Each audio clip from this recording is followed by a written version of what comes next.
మనం క్రిందటి వీడియోలో ద మోస్ట్ డిమాండింగ్ ప్రొఫెషన్ అయినటువంటి పేరెంటింగ్ గురించి ఇంట్రొడక్షన్ చూసాము. సో ఈరోజు ఈ వీడియో ద్వారా ట్రైనింగ్ సెషన్ 2 చూద్దాం. So our today's training session 2 is about pregnancy VR2. దీనిలో భాగంగా కొన్ని యాక్టివిటీస్ చూద్దాం. అందులో మొట్టమొదటిగా activity 1. So what do you think about the activity 1? గర్భవతి యొక్క ఆలోచన విధానం ఎలా ఉండాలి? What to think when pregnant అనేది మన యాక్టివిటీ 1. చాలా దూరాల్లో ఉన్న వ్యక్తులను మనం గుర్తు చేసుకుంటాం, వారితో మాట్లాడడానికి ప్రయత్నిస్తాం ఫోన్స్ ద్వారా.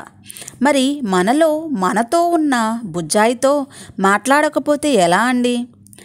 తను కూడా ఒంటరిగానే ఉన్నాడుగా మీ కడుపులో.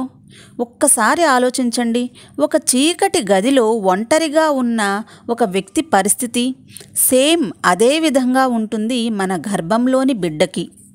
ఎస్, ఆ బిడ్డ ప్రపంచం వేరు. ఆ బిడ్డకి పూర్వజన్మ గుర్తులు వస్తాయి. వాటిని అధిగమించి మనస్పృహలోకి తీసుకుని రావాలి. అది ఎలా అంటే, మీరు ఏం చేస్తున్నా, ఏం తింటున్నా ప్రతినిత్యం మీ మాటలు మీ బిడ్డతో చెప్పాలి, షేర్ చేసుకోవాలి. మీ అభిప్రాయాలు, బాధలు, సంతోషాలు అన్నీ పంచుకోవాలి మీ కడుపులోని బిడ్డతో. Now let us go into our second activity, activity 2, affirmation. Affirmations to be done during pregnancy. గర్భవతిగా ఉన్నప్పుడు చేసుకోవాల్సిన సంకల్పం. So here is our first affirmation. I love my child. I love my kid. I love you. నేను నిన్ను ప్రేమిస్తున్నాను. ప్రేమ ప్రతి జీవి కోరుకునే ఒక అందమైన అనుభూతి. మరి నిన్ను నమ్మి నీ గర్భంలోకి ప్రవేశించిన శిశువుకి ఆ అనుభూతిని ఒంటరిగా చీకటిలో ఉన్న బిడ్డకి చూపిస్తే ఇక ఆ బిడ్డ ఉప్పొంగిపోతుంది. అఫర్మేషన్ 2. Thank you. నువ్వు నన్ను అమ్మగా ఎంచుకున్నందుకు కృతజ్ఞతలు అని ప్రతినిత్యం ఆ బిడ్డకి నువ్వు చెప్పాలి. మీరు గనక ఆ గ్రాటిట్యూడ్ చూపిస్తే అదే గ్రాటిట్యూడ్ పిల్లవాడు భూమి మీదకు వచ్చాక నీపై ఖచ్చితంగా చూపిస్తాడు. ఇక affirmation number 3. Happy you.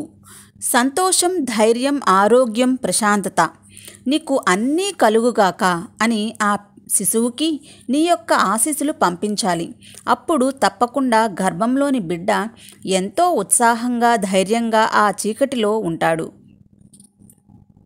Now let us go to our activity number 3, the diet chart regarding pregnant women. ఆహారం విషయంలో ముఖ్యంగా జాగ్రత్తలు తీసుకోవాలి ప్రతి గర్భవతి కూడా. అందులో vitamins, minerals, fibre, fats, carbohydrates ఇవి ముఖ్యంగా ఉండినట్లు అన్ని రకాలుగా చూసుకోవాలి.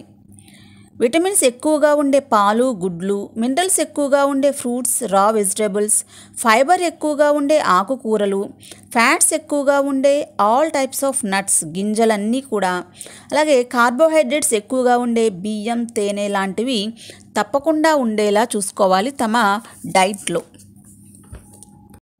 ఇక నీరు కూడా సరిపడా త్రాగాలి. దాహం వేసినప్పుడు కేవలం నీరు మాత్రమే తీసుకోవాలి. వాటర్ మెలాన్, దానిమ్మ, యాపిల్, కర్బూజా లాంటి ఫ్రూట్స్ తీసుకుంటూ ఉండాలి. ఇంకా సన్ బాత్, సూర్యుడితో కాసేపు సమయం గడపాలి. గార్డెనింగ్ చేయాలి. కాసేపు ఫ్రెష్ ఎయిర్లో తిరగాలి. ప్రశాంతమైన వాతావరణంలో ఉండాలి. ప్రాణాయామ చేయాలి. బ్రీతింగ్ ఎక్సర్సైజెస్ చేయాలి. ఫాస్టింగ్ కూడా ఉండాలి. అంటే ఫుడ్ ఎంత తీసుకున్నా కొంచెం స్పేస్ పొట్టలో ఉండినట్లు చూసుకోవాలి. పొట్ట నిండుగా తీసుకోకూడదు ఆహారం. ఇక్కడ ఫాస్టింగ్ అంటే అదే. As eating for 2 pregnant women require a unique balance of nutrients. మీరు 2 కోసం తినాలి. ఫర్ ఎగ్జాంపుల్, రోజు 1 ఎగ్ తీసుకుంటుంటే గర్భవతిగా ఉన్నప్పుడు 2 eggs తీసుకోవాలి. నెక్స్ట్ ఎక్సర్సైజెస్ కూడా చేయాలి. తేలికైన ఎక్సర్సైజెస్ చేయాలి. నా పర్సనల్ ఎక్స్పీరియన్స్ ఒకటి చెబుతా ఈ సందర్భంలో. నేను గర్భవతిగా ఉన్నప్పుడు నా పనులన్నీ నేను చేసుకునేదాన్ని. 8th మంత్లో కూడా నాకు ఇష్టమైన షటిల్ ఆట ఆడాను. నార్మల్ డెలివరీ అయ్యి బాబు పుట్టాడు. వాడు 9 ఇయర్స్ వచ్చినప్పుడు ఎలాంటి ప్రాక్టీస్ లేకుండా ఫస్ట్ టైం ఆడేటప్పుడే షటిల్ ఆడుతుంటే నాకు ఆశ్చర్యం వేసింది. సో తేలికపాటి వాకింగ్, మూవింగ్ నార్మల్ డెలివరీకి బాగా ఉపయోగపడుతుంది. అండ్ వాడు కడుపులో ఉండంగానే కొన్ని విద్యలు నేర్చుకుంటాడు కూడా.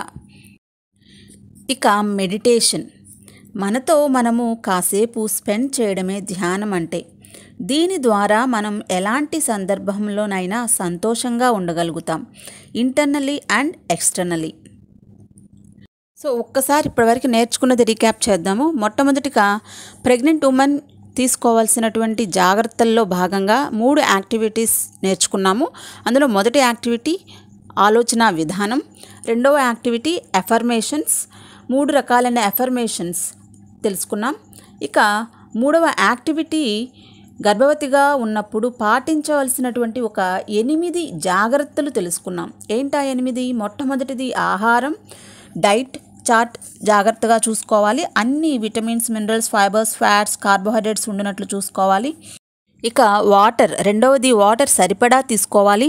మూడవది సన్ బాత్లో ఉండాలి. 4వది గార్డెనింగ్ చేయాలి. 5 ప్రాణాయామ చేయాలి. 6 ఫాస్టింగ్ అంటే ఫుడ్ ఎంత తీసుకున్నా కొంచెం స్పేస్ పొట్టలో ఉండినట్లు చూసుకోవాలి. 7వది ఎక్సర్సైజ్ చేయాలి, లైట్ ఎక్సర్సైజెస్ చేయాలి. 8 మెడిటేషన్ చేయాలి. సో ఇది ఈరోజు మనం చెప్పుకున్నటువంటి పేరెంటింగ్లో భాగంగా కడుపులో ఉండంగానే మనం పేరెంటింగ్ టిప్స్ నేర్చుకోవాలన్నమాట. సో అండ్ ఫైనల్లీ మనం ఈ సెషన్ని ఎండ్ చేసేద్దాము. సో ఇలాంటి జాగ్రత్తలు పాటిస్తూ ఒక యుద్ధాన్ని గెలిచి మన గర్భంలోకి ప్రవేశించే ఫ్రెష్ సోల్స్ ఇన్ లిటిల్ బాడీస్కి మనం ఘన స్వాగతం పలకాలి. ఏంటి యుద్ధం గెలిచి అని అనుకుంటున్నారా? దీని గురించి తెలుసుకోవాలి అంటే డిస్క్రిప్షన్ బాక్స్లో లింక్ ఉంది, చూడండి. మీకు తెలిసిన గర్భవతులకు ఈ వీడియోని షేర్ చేయండి. అంతేకాదు ఆడపిల్లలకు కూడా ఈ వీడియోని చూపించండి. వారికి ఫ్యూచర్లో ఉపయోగపడుతుంది. వాళ్ళు మైండ్లో ఈ ఆలోచనను భద్రపరుచుకుని అవసరమైనప్పుడు వాడతారు.